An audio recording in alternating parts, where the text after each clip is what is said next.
Comme promis, je vous fais un récap de ces petites choses qui ont facilité mes voyages en avion avec un enfant et je commence par les 0-2 ans. On commence par le porte-bébé, que ce soit en ventral ou sur le dos. Ça a été hyper pratique pour moi pour avoir les mains libres, notamment en contrôle de sécurité ou pendant le vol pour marcher et l'aider à s'endormir.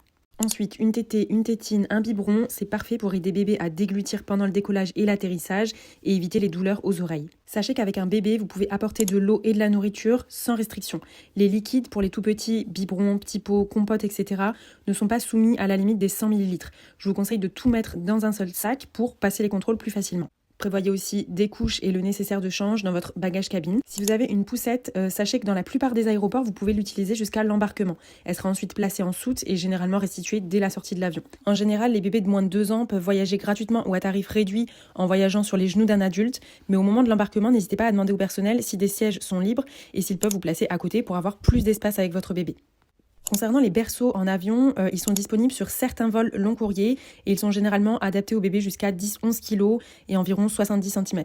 Leur disponibilité va varier selon les compagnies, donc il est vraiment essentiel de vérifier à l'avance et de réserver si besoin. Et enfin, n'oubliez pas de toujours demander où est la file prioritaire pour les familles.